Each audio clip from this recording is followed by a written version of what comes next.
Today I'm going to show you some basic searching and navigating that you can do in Ancestry Library Edition.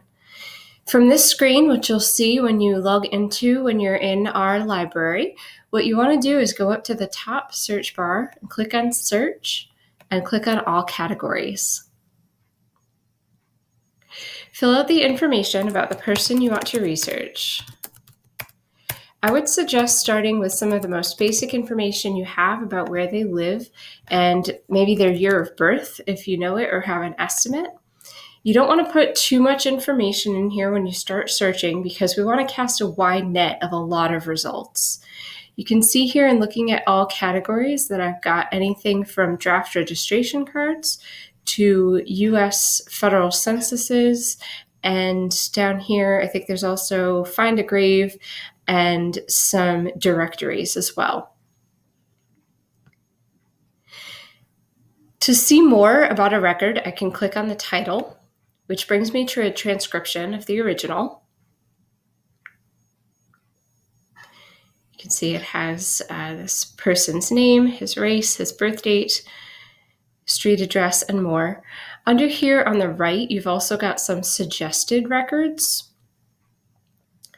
These are some good information that you can sometimes find in some connections, which may or may not actually be the same person. Part of where they're getting that from is actually other users' family trees and what records these researchers have attached to that name. So you may find some things that absolutely apply to the person you're looking for, or they may be less helpful, but it is a fun way to find more records that may not pop to the top of the search box. When it's available, I recommend always clicking on View to see the original document for yourself. You might find information that wasn't transcribed, such as in this record where it tells me that Adelbert Combs worked as a toolmaker in the Springfield Armory. That wasn't part of the transcription, but I can see it written in the original record. I can also take a look and see if the spelling on the transcription matched what I believe to be correct on, say, a name or something like that. So it's always helpful to see the original when you can. Let me click to get back to my search results and look at a different record. This time I want to see the 1920 census. If I click on View Image, it pops right to it. And I can see Adelbert there listed with his mother Clara, his brother Claude, and a lodger that they had living there as well. As I scroll to the right, I can see more information that they have listed based on what that census taker asked on that particular year. I also have in this, it says at least, that Adelbert was born in New York. So what I can do with that information is actually go back to my original search.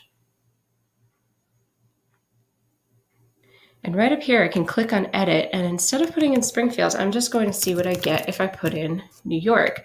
Now, if you were doing this in real time, you'd want to be much more methodical. I'm kind of jumping around to show you a couple of different techniques for searching, but you'd want to be much more methodical going back record by record, making sure that you were looking at everything that applied to your ancestor and kind of took out the records that you didn't think applied as well, and sort of work your way back very methodically. But now I'm going to jump to this 1900 census, which did not come to the top of my results the last time. And now I can see the Combs family, including Adelbert, living in Sennett, New York at the time. If I wanted to print out this image, I would go up here to the hammer and wrench and click on print. If you don't have access to a printer right now, that's okay. You also have these save options to send the image home, which would be to email it to yourself or to save it to this computer. Then when you're ready to search for the next person, you would just go back to that search at the top, click on all categories again, and it'll let you perform another search. So that's a little bit about Ancestry. I hope you enjoy searching. Let us know how it goes in the comments. And if you have any questions, please call us at 413-596-6141 or email reference@wilbrahamlibrary.org.